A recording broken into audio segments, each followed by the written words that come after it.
Hello, you're very welcome along to another episode of the Tackling Sport podcast and a live episode. It's Daniel here, joined as always alongside me by my brother Sean. How's it going? And this is going to be one of our, I suppose, first deep dives in the summer to, I guess, fill a bit of time. And this could be, this could be big in terms of maybe we might sort out Celtic Football Club's problems. But we're delighted to welcome Luke O'Connor, who's a Celtic fan and was obviously infamously on the Premier League fan predictions. Luke, welcome to the podcast. Thanks for having me, lads. Looking forward to giving everyone my insight into how we fix Celtic.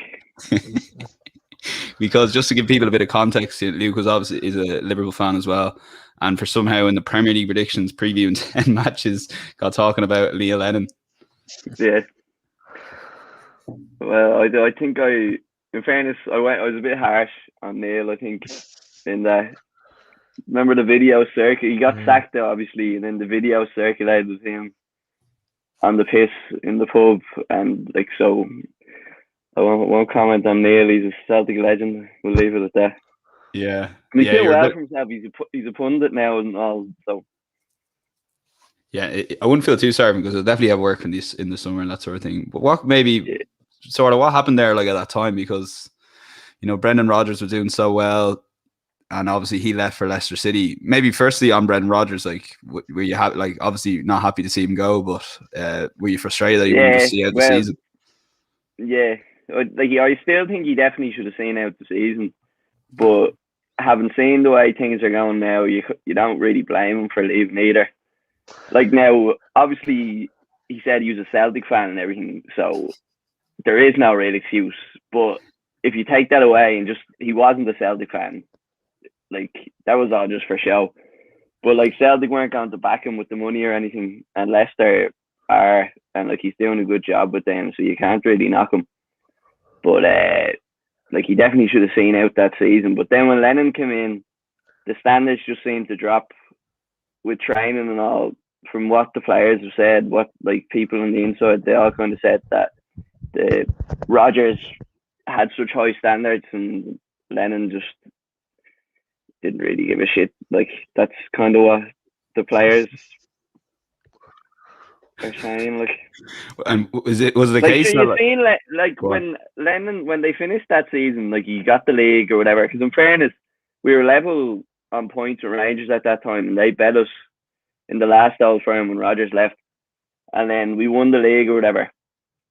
And then when Lennon came back.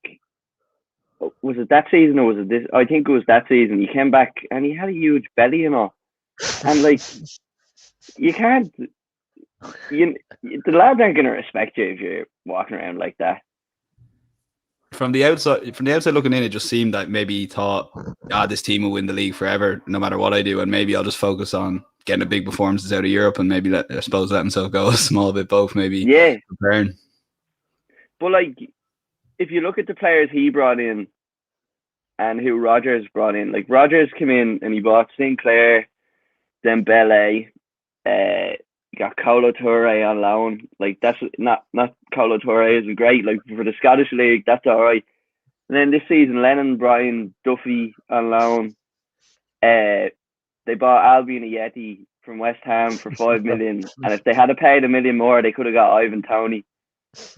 But you don't know who to blame either, because I don't think Lennon was actually making the signings either. So I don't know. Just before we bring Sean in, maybe we got a comment in here from James, Spurs fans, saying, why do Celtic fans hate Lennon? I don't think you hate him overall. It's probably still a net love, is it? Or no. I think he's a Celtic legend, really. But he should have left.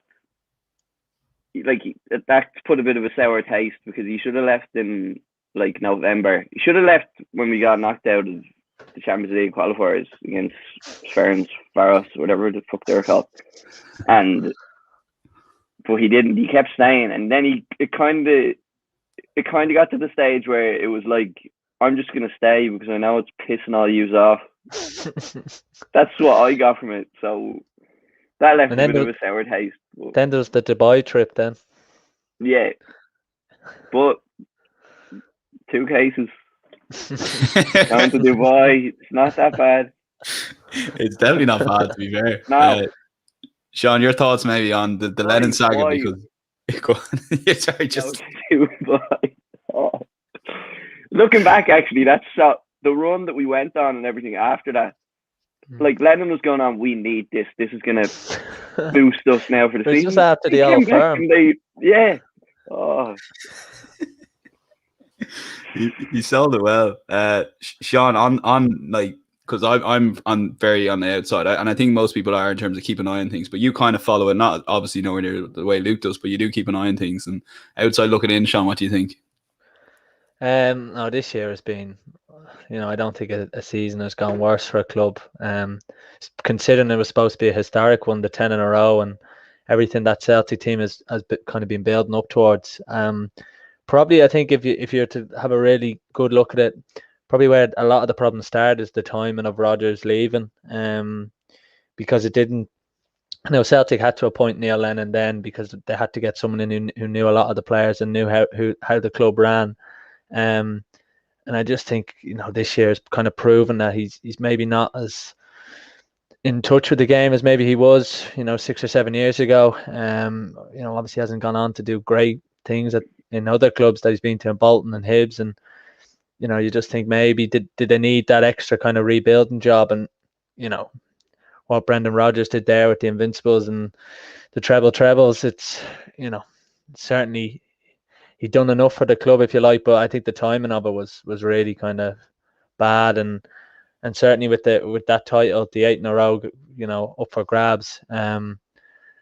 But I think this year they've just got. I don't think I've seen anything go right for Celtic this year. Probably maybe bar David Turnbull. But other than that, everything that has went wrong has gone wrong. The Dubai trip, I think, was just the catalyst when you have the leader of Scotland, Nicola Sturgeon, coming out. Funny, sorry, I don't know why I keep laughing. She's coming out giving out about the players, and then I think it was Hibs the next game after the Dubai trip, and you'd no one playing basically. Poor old Neil Lennon wasn't even allowed to be there, and it was just a mess from start to finish. Do you know what the worst thing about that trip was? The lad Chris or Julian, he got COVID injured, and he was injured. Why was he gone to Dubai? He just went to Dubai for a few pints with the lads. The worst is the pictures and all coming out of Dubai, I guess. And Neil got insistent they trained hard, like. But the worst was like Shane Duffy, just nothing went right for him, did it? Like, he was playing absolutely disgraceful, like, and his confidence was down, and we should have just taken him out of the team, but everything just went wrong. And then when the pictures of him sitting at the pool with the pint, like, you're just like, Duffy, man, stop. But like that's his, like, Duffy will never like, he won't get a Premier League club now. Like, that season, and he's definitely not as bad as he was that season, but like, just, I don't know. And Luke, you mentioned that the board, it might not always have been Neil Lennon's fault and who he brought in. Like, what's the board like in Celtic, and have they kind of got it wrong over the last couple of years since Rodgers? Yeah, well, the sign, like, you go through all the signings they made for the 10 in a row. That was their big season. They brought in Barkas, the goalkeeper, for $5 million. For Celtic, like, that's a good bit of money to spend the goalkeeper.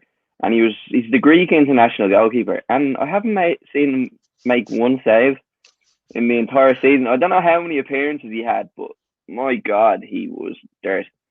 And then who else did we buy? We bought your man Yeti instead of Ivan Toney, and your man Yeti looks like he eats fucking too many pies, and Toney's after scoring 30 goals in the championship, like. And then who else? We bought Turnbull, and he's grand, but we didn't play him till after Christmas. And we brought Duffy in on loan. You don't have to say anything about that. We brought in John Kenny on loan. Oh, he is now, like, he is. If we buy him before the season starts, that just sums it up, because he is one of the worst players I've seen play for Celtic. Dirt. But he was in the middle. He was in we saw Frimpong, actually. That's what it was. That's why we got him on loan in January. And like, that was just a panic buy. Oh, we need to get a replacement in. He was dirt. We got your man Laxalt on loan, from AC Milan, and I don't know, like he runs, he tries real hard, but he can't cross the ball and he can't defend, so he's not really useless. And then AC Milan are looking for 12 million, I think, from no.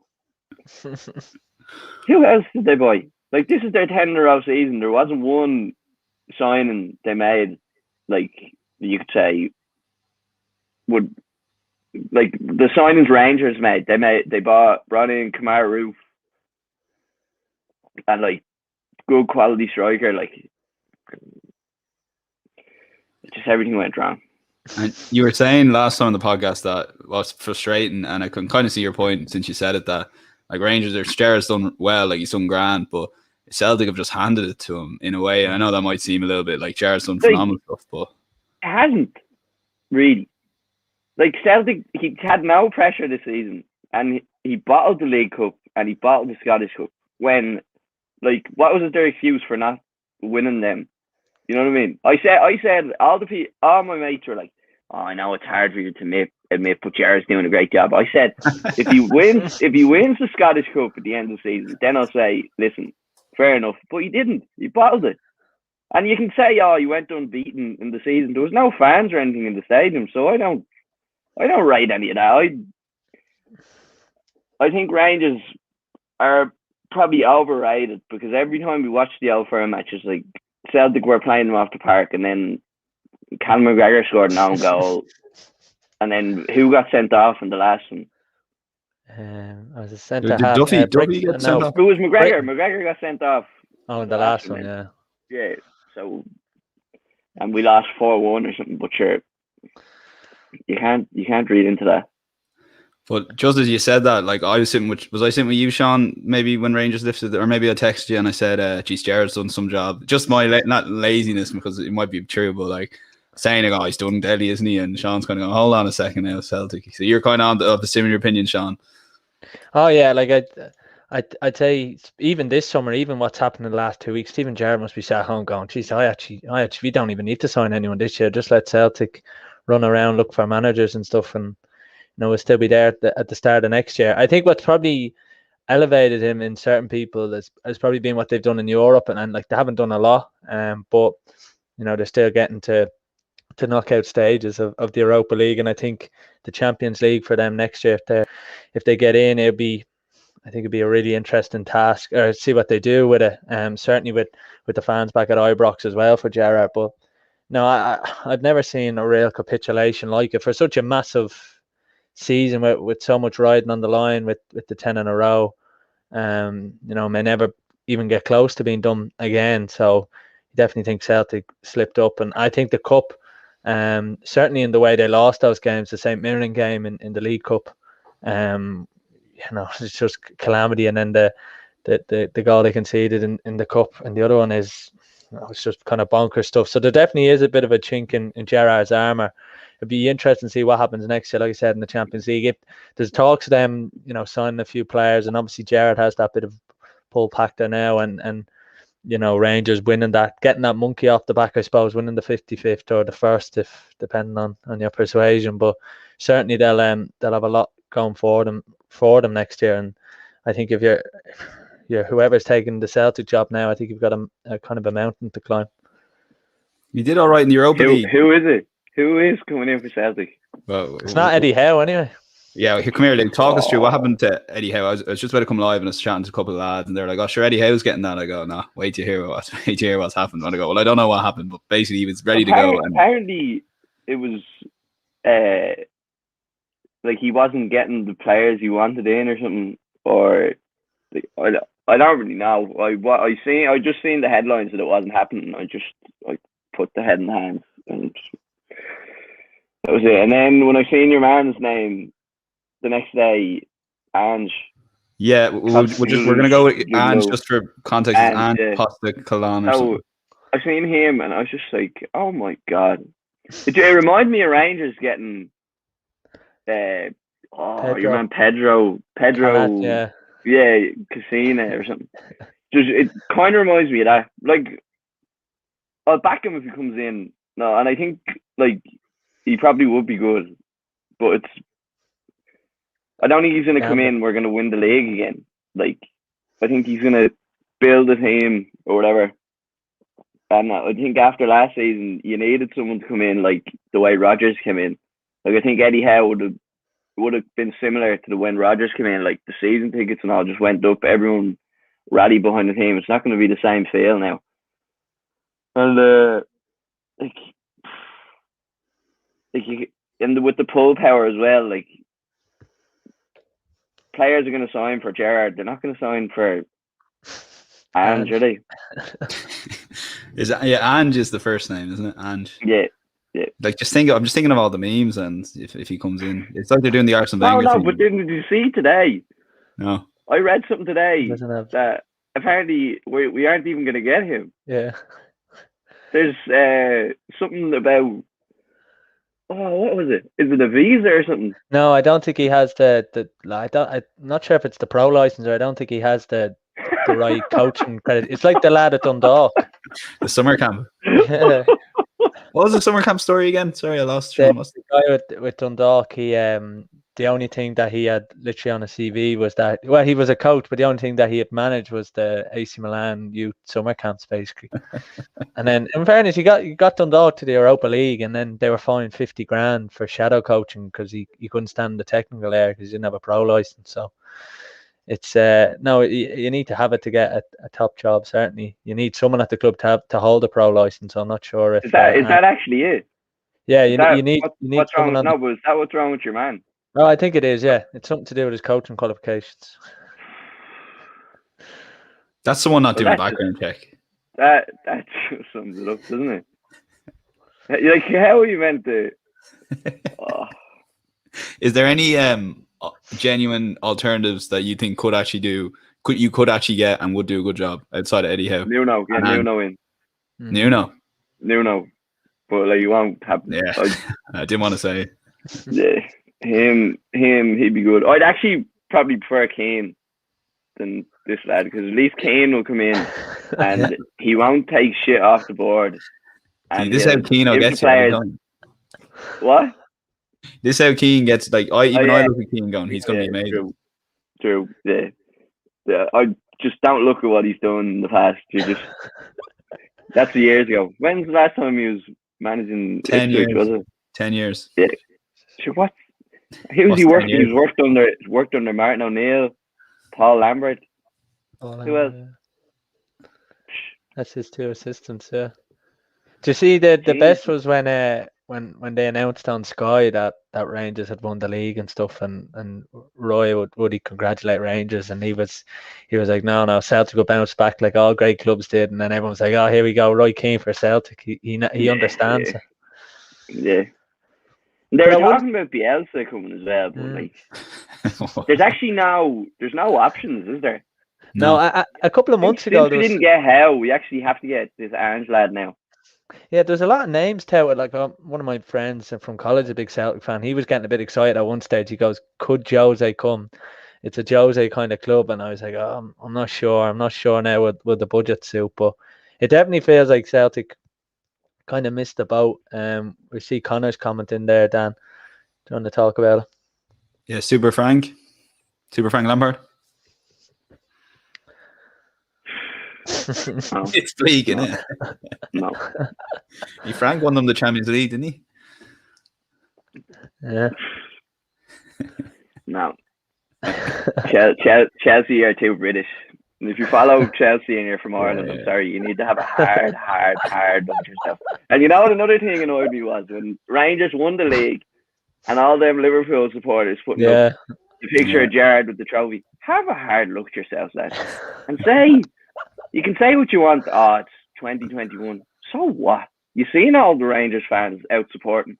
If you had walked in through that, in through them with a little tricolour or something. Nicola Sturgeon came out. They were shocking scenes, to be fair. Yeah. It's great. No, poor old Nicola Sturgeon's had a busy year. I don't think she's happy with. I was just thinking that as I said her name. Between the Dubai and all the, then there was a Celtic protest after, was it the Ross County game, and then the Rangers, the couple of them, because she's had some year with you that's used to up there. She's not happy anyway. You know what? This is the quote tonight, right? Boys cry over girls. Men cry over football, and Celtic have given me sleepless nights this year. And I've up till about February, I kept keeping the hope. I was what was the first bad one? The Ferencvaros game. We got knocked out. I was in bits. Then went to the first Old Firm game, and then they announced the team. Edward was out injured. Julian was out injured. Griffiths was out injured. We lost. Then I was like, right, maybe the next one. We lost all of them. There was no hope. There was literally not one bit of hope in the whole season. The only bit of hope we got was we went 2-0 up against AC Milan. And I think we got beaten 3-2, or was it 3-0? I can't remember. And it was 2 early goals as well. Yes. That's when I was like, oh my God, the season is turning around now. And then I think we conceded 2 corners in a minute. But there's some mad stat about Celtic that last season, it's the most any team has ever conceded, like ratio-wise, the goals they've conceded, like from open play and set pieces.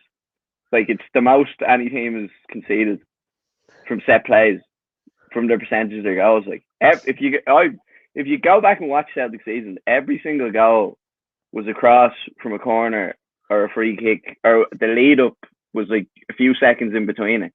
There was no like stability in the defence. And when Duffy was playing, every single goal that went in, Duffy was just on his arse for it, just throwing himself at the ball. There was no game plan or anything in the defence. The worst thing about that Duffy was I was like so certain that would work at Celtic. I thought he was the perfect club for you. Well, I thought like the only bad thing, like before this season, the only thing you could criticise Celtic for was like the games against Livingston and all, when like they had Lyndon Dykes playing, and he used to bully Christopher Julian, our main centre back. So like Duffy was meant to come in and sort out that stuff, but like there was games against Aberdeen and all, like, and Duffy was getting run ragged, like, and he was meant to be coming from the Premier League, like sorting stuff out. And now there's talk of our other centre back, Ayer. He's moving to Newcastle now for 6 million. And like we were all talking about last season, 20 million for him, 20 million. And probably Edward's probably going to go for about 10 million, whereas last season you would have been looking for 30 million for him. So it's all a shambles.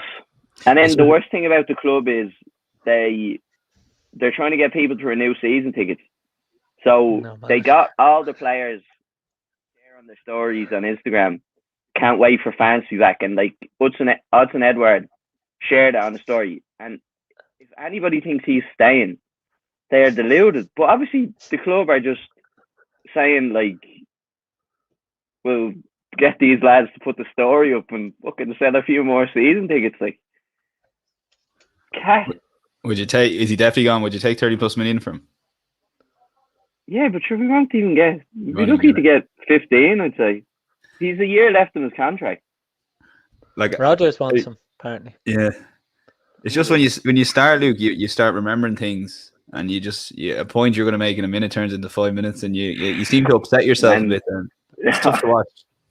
So, well, I didn't after these games. I had no one to talk to them about, because like me and my dad obviously are Celtic fans, and I'd say the amount of times my dad thought about just cracking me over the head after one of the games to just get his anger out. I didn't want to. Because if I told him what was wrong about the game, I'd be making me angry, and I'd be making him angry. And if he's telling me what's wrong, it's making me angry. So it's better off there was just silence in the gaff for a few days after every game. And there'd be a big build-up. Like, the match would be on the Sunday. We'd be talking about it. What do you think going to happen? What way will he play? And I'd have it in the sitting room. We'd sit down. We'd watch the match. And then, obviously, it would be absolutely... We'd lose, or we'd draw, or we'd win and play absolutely terrible and be shocking to watch. And that was it every Sunday. Do you know what? And Luke, do you know what was one of the worst? When the Dundee game, when and Celtic drew and Rangers were crowned the title winners. I remember watching that and just going, I actually don't even think they want to score. The amount of chance. I think there was 20 shots or something, the most Celtic had all year. And what was the worst moment of the season? Was it McGregor's own goal? Because I think for a lot of people that was probably when. Jeez, I didn't come on to fucking cry myself to sleep tonight. I'd say the worst was it probably was that one, because we had like 4 games in hand still, and everyone was saying like the gap was like, I'm not sure how much the gap was, but like if we had won that Rangers match and the games in hand, it would have been like down to 5 points or something. So we were kind of thinking, right, if we beat these at Ibrox, then, and we were playing them off the park as well. McGregor made a couple of great saves. Yeah. We said, that save with Griffiths. And then McGregor hit off his shoulder or something and went into the net. That was it.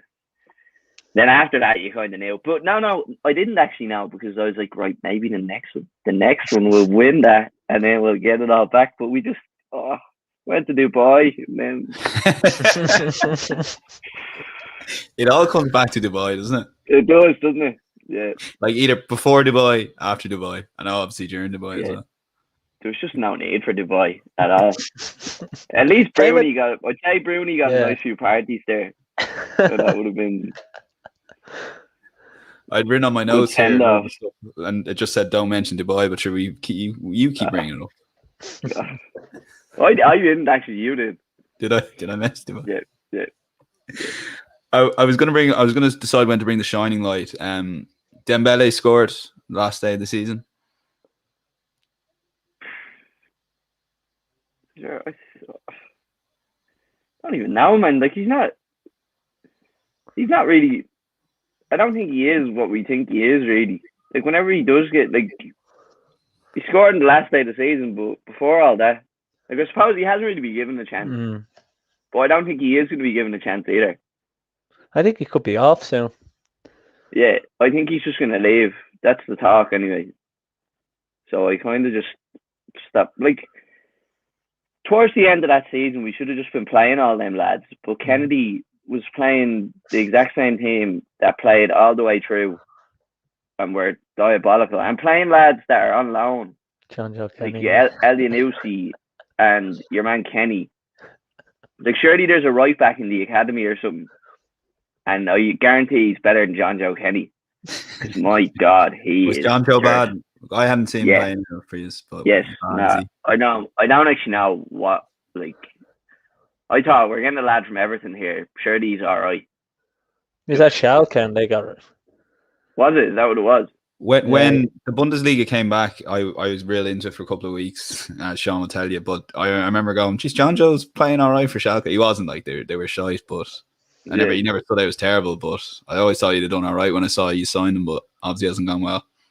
His first, I think I'm probably being a bit harsh because his first Old Firm, he got the ball, he got absolutely rinsed by Ryan Kent, and for their first goal, he had the ball in the halfway line and for some reason turned back and just whacked it out for a corner, and Rangers scored from it. And then me and my dad just kind of looked at each other and just hit a rage, like, and that was it. That was his fate sealed in our household. We don't want Jonjo Kenny. Anything that man's selling, we are not buying it here. It does remind me, Sean, a small bit of Arsenal, a little bit, doesn't it? Yeah, no, I suppose Celtic have had the obviously the success recently, and I think when you have those expectations and you have a season like they've had, but yeah, I suppose, like, even Luke, when Scott Brown announced his retirement, or then he's moving to Aberdeen, all the memories of like what Scott Brown has done, and the photo we have there of him standing over El Hadj Diouf, he's kind of a link to Celtic's past in a way, and I think obviously that'll be a massive loss. And for I know he was probably coming to the end with his legs and stuff, not the player he was a few years ago, but you must have some amazing memories of watching Scott Brown. And is he one of your favourite Celtic players? Yeah, I think he was the first Celtic player I've ever met. It was I went to a Rangers match with my dad my first Rangers match, and we were staying in the Hilton Hotel, and all the players were there, and we didn't know they were staying there. Actually, no, he wasn't the first player I met. The first Celtic player I met was my favourite Celtic player of all time, Jan Vennegoor of Hesselink. Oh my God, lads. What a night.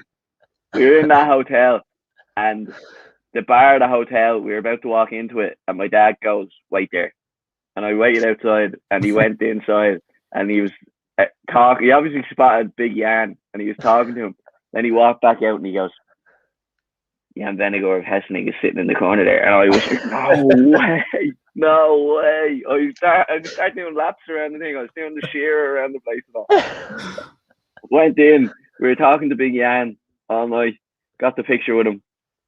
I met Neil Lennon that night as well, but then we woke up, and the players were walking onto the bus. Scott Brown stopped for a picture and all, signed the jersey, and that was like that would have been like 2008, I think. So like, he's only leaving now. That was the second season, I think. But like, he's like, apart from Billy McNeil, like, he's the best captain we've had. And like, especially when Rodgers came, like, before Rodgers came, I would have been saying, he's done. Like, the legs are gone now. But when that first season when Rodgers came in, he was unbelievable. Just revived himself. You go over a fair bit, don't you, Luke? But obviously pre-COVID. Yeah. Well, we go to, like, we try to go to a few of the group games in Europe at home, and then go to a few league matches, like 2 or 3, I'd say.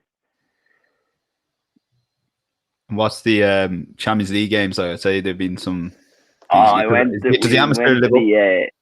Yeah. So we went to the Manchester City one when it was 3-3. That was unbelievable. Dembele, Tierney scoring. Well, it wasn't really Tierney. It was an Ange, you know. But when we got, I think it was 2-2 going into half time, I think. And then the second half kicked off. And it was just straight after the second half, Dembele scored a vicey. Oh my God. Everyone just losing it. The pity was a draw, like, but fucking hell. And then after, like, in the stadium, they're playing Oasis and all, because Manchester City were playing. Like, it's just deadly. The two fans kind of singing back at each other. It's class. They're both kind of happy enough with the draw. Yeah. And you met Gaza recently enough, didn't you? Yeah. What game was that? That was a Europa League game.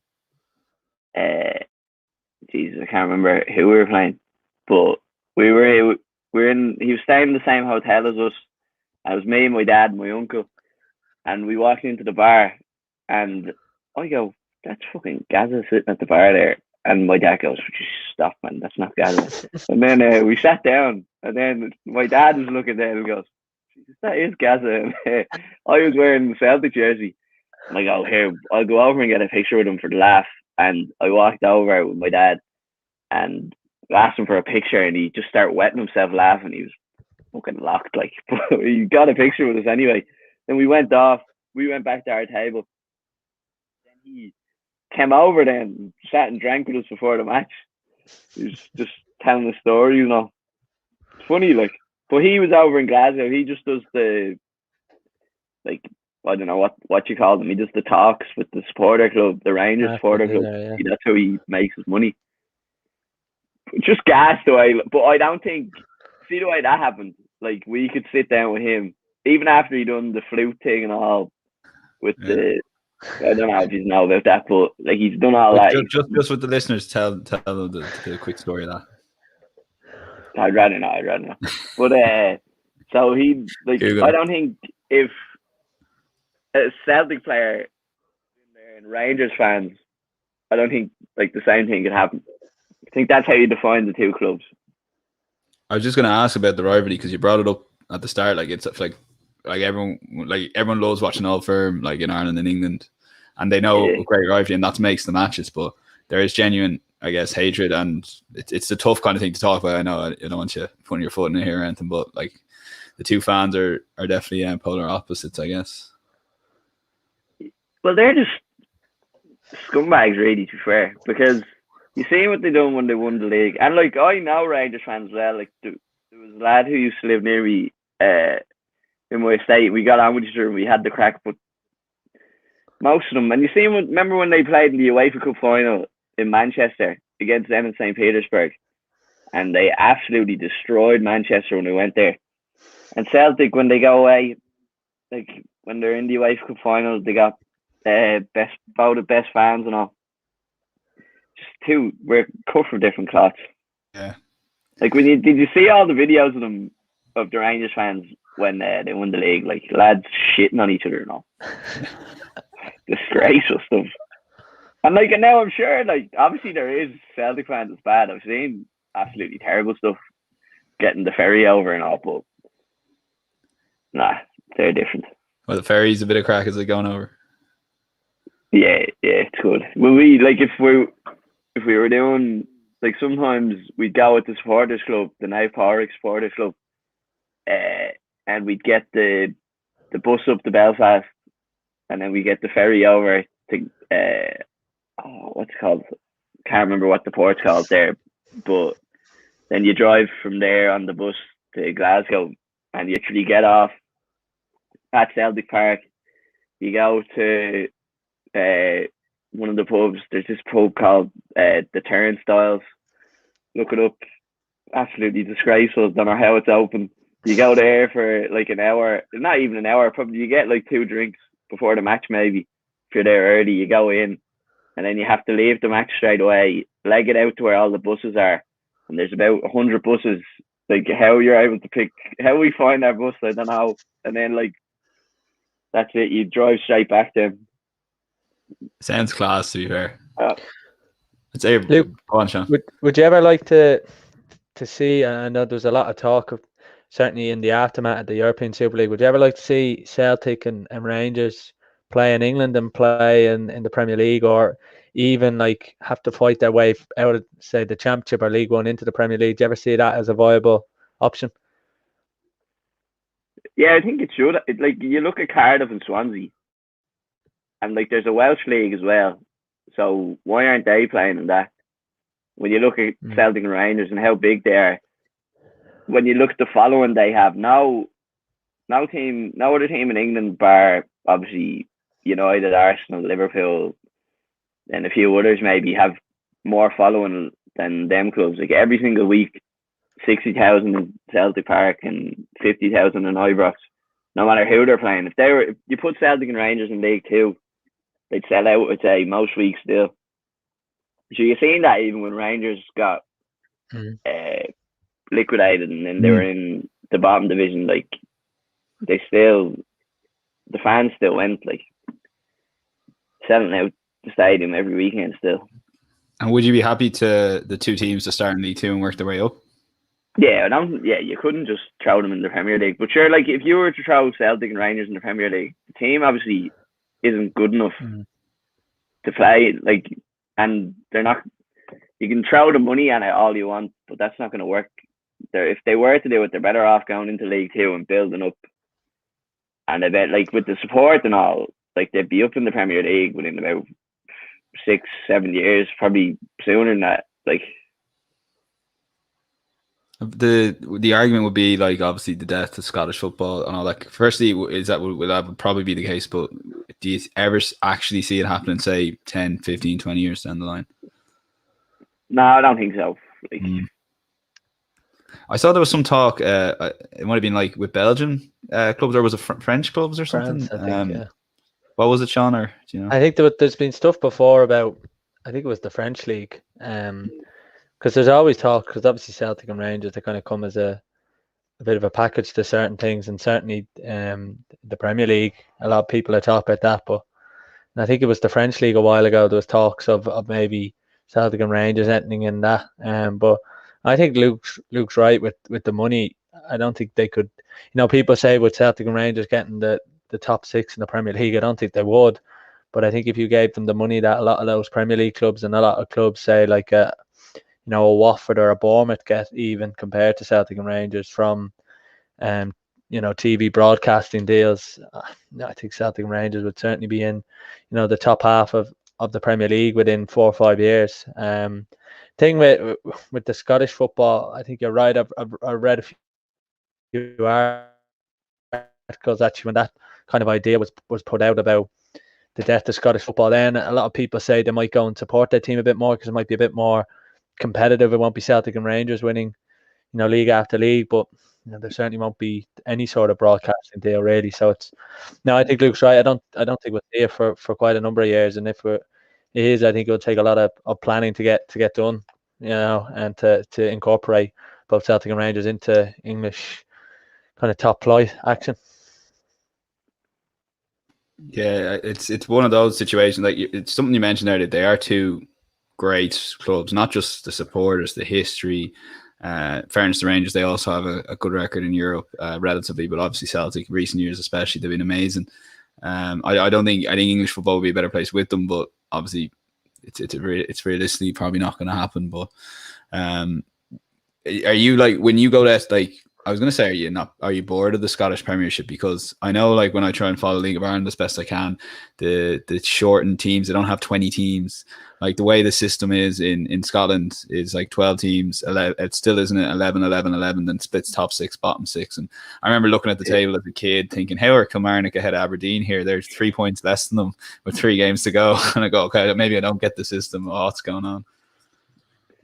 That was the FIFA, actually. Whenever you played FIFA, I always done the manager mode at Celtic, and you'd win the league twice because they'd done the split. So you get 2 trophies. And are you serious? Yeah, I'd be 9 there playing. Fucking yes. You couldn't sim them games. You had to play the 2. There was 2 final days of the season. It's a massive. Well, like, yeah, go on. Well, like, Celtic and Rangers I don't even think they get 5 million a year for the TV, like, for the TV money. And you can pair that to the Premier League, like, it's nuts. Like, the money them teams get compared to Celtic and Rangers, and Celtic and Rangers are then, like, meant to compete in Europe and all as well. Yeah. Listen, we'll get to a kind of maybe a bit of a quick fire for Celtic, Luke, so feel free to come in, Sean. I might start off with a couple of simple ones maybe for you. Favorite player of all time?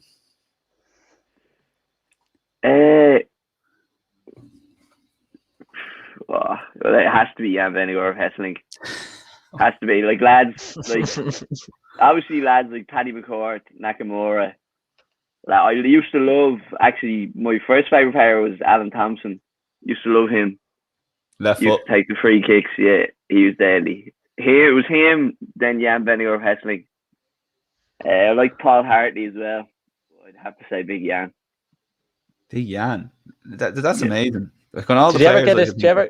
Did you ever get his jersey with the name shoehorned around the jersey? I used to have Vennegoor Hesseling on the back of my jersey. It cost Paul a fortune, I'd say, again. Paul, fucking. But now he's just like, go. Do you ever watch? Go onto YouTube and watch the highlights of Celtic and Rangers. I think it was the 07-08 season, and Rangers were like 13 points ahead of Celtic with like 10 games to go, and Celtic won all the games, and they bet Rangers twice in those 10 games, and they won the league. Like, but he scored a goal. It was 1-1 at Parkhead. Rangers had a man sent off. We missed the penalty, and Jan Vennegoor Hesseling in the 95th minute, little cushion header into the bottom corner. That was my first moment. I was like 11, I think, but that was my first moment where, like, I got up on the sofa and I fucking gave it loads. That was like the first time football was it, you know that way. So I was the Big Jan. It's just before the players you mentioned, like the likes, every player you mentioned when you were picking your favorite player, like Nakamura, instant memories come back to me. Balde's one I'm thinking of here. Name a few other players for us, just in terms that come to mind, because they're bringing back memories for me, kind of watching Celtic in old firms. Gary Hooper. Gary Hooper. Yeah, Gary Hooper. I just can't get enough. Yeah. You put me on the spot here. Would you know Luke, who my favorite? I was going to ask you a question, Luke. What? Nakamura's free kick or Tony Watt's goal? Nakamura's free kick. Nakamura's free kick. Tony Watt didn't need to score that goal.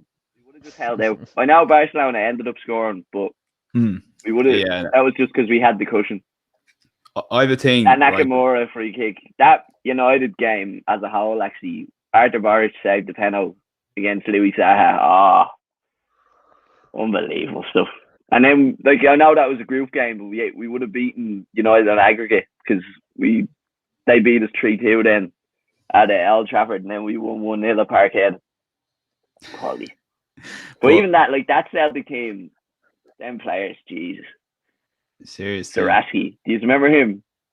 Who? Zaraski up top, the Polish striker. Arthur Boric. Arthur Boric made a Bobo Balde. Do you remember Bobo Balde? Yeah. Oh, yeah. I have to take that back. He was probably my favourite player. I don't know how I forgot about him. Between him and Big Yan, I used to love Bobo Balde. Remember F.A. Ambrose? Yeah. F.A. Ambrose, Ballon d'Or. That's what all the Celtic fans used to sing whenever he came on. I this thing though. I know you mentioned Tony Watt's goal is not big, but when a team's winning 1-0 at home or winning by a goal and they score a goal like that, instead of cheering at the full-time whistle, you get a cheer a minute before. Do you know what I mean? It's magic. Yeah, savage. And especially the story, like I think he was 18, but he scored that goal. But it's mad the way careers pan out. Who is he with? I think is it Hearts or Motherwell he's with now? Motherwell, I think. Motherwell. Yeah, I think it is Motherwell. But like, I don't even think he plays around. Totally. What favorite manager?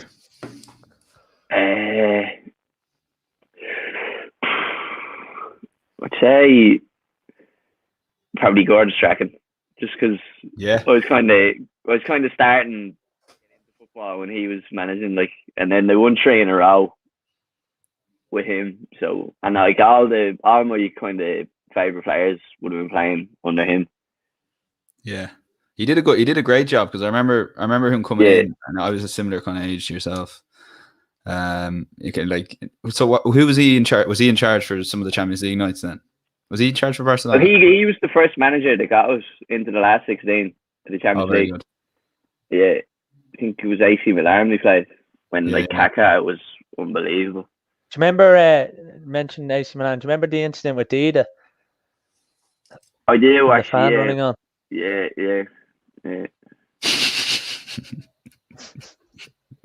Great supporters though. Great supporters. Favorite. Nothing like Rangers. This will be your favorite moment, both watching Celtic. I want one for watching Celtic in Ireland and being at the match itself. My favorite moment has to be that Jan Vennegoor Pesselink goal. I always go back to that. That's like just. I'm actually gonna watch the highlights of that on YouTube now, and I'll be up all night watching them.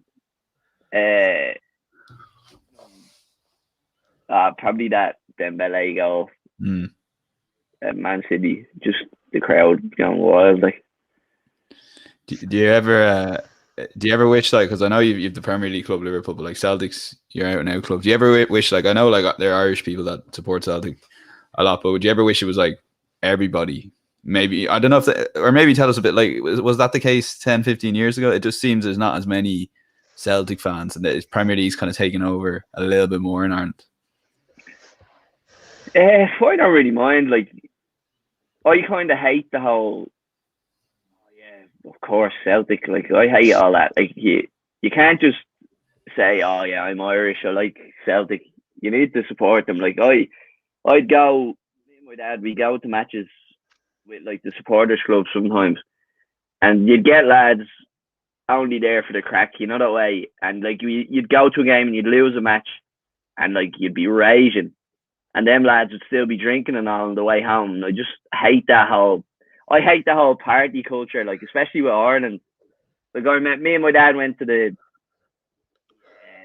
last 32, was it, in the Euros, the last time when we played France.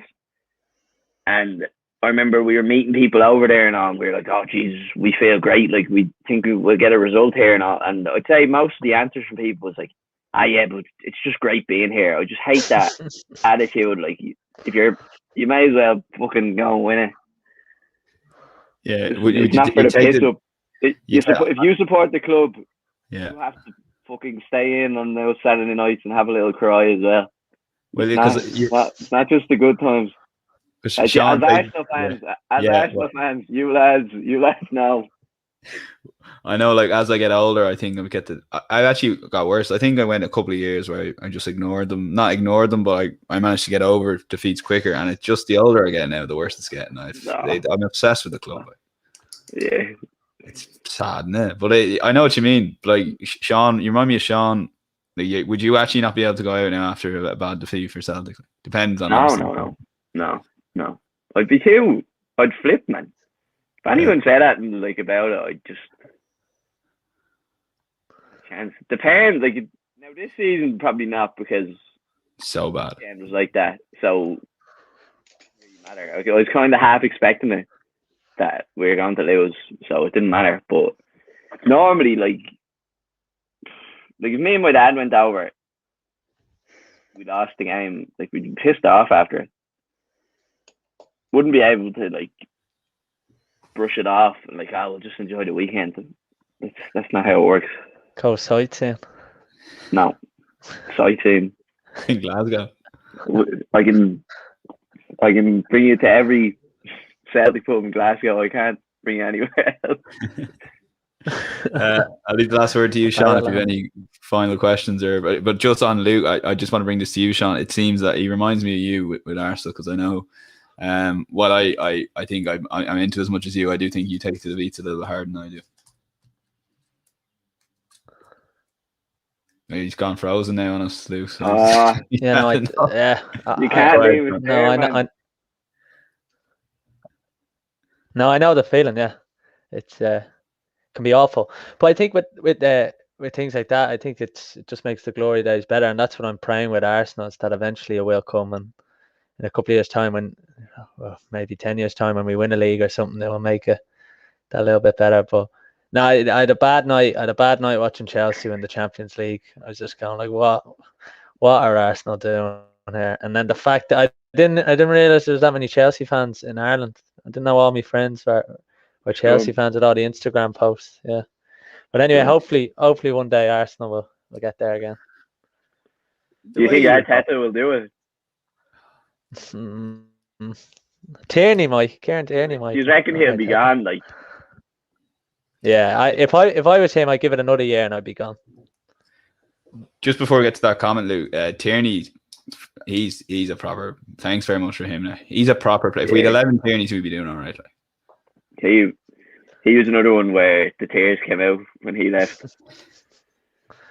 He got a very bad reception from a lot of Celtic fans, which I thought was a bit. 25 million for an academy player. I think was a lot of people, because I know he gave an interview, I think was to a Scottish podcast, saying that, you know, where he grew up there was graffiti on the walls and saying Tierney's a rat and things like this. But yeah, I don't think he's been back to Celtic Park yet. Best fans. I don't know. I think if you're a Celtic fan, why would you leave? Yeah, no. I get back to that. You know, Rodgers. You can't. I don't know. The 10 on the road on the table for him. Fair enough. He's probably getting like 80 grand a week. He was getting about 25 max, I'd say, with Celtic. So yeah, you can't really knock him for going. But at the end of the day, what age is he? He's like 22 or something. No, could have stayed. Could have stayed. Tried to get the 10 on the road and then left. But these things happen. I remember being at training saying thanks for Tierney, and you were kind of like, yeah, I was all right. I won't say that. I haven't thanked you since. Taking our child away from us, man. One final comment, Shane. Premier League fan predictions glory says, is Luke going to sing us out? I'll probably wake up Paul and Amanda. Paul probably come in sing it. Get the Dubliners on it. Have you any good Celtic songs anyway, or something like a? Even tell us a chant. It's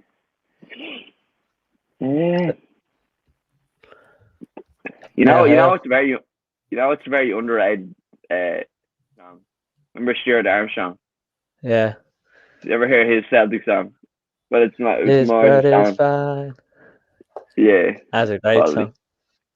Yeah. Scores belters all the Scott time. Sinclair. There was when I went for my 6-year holiday.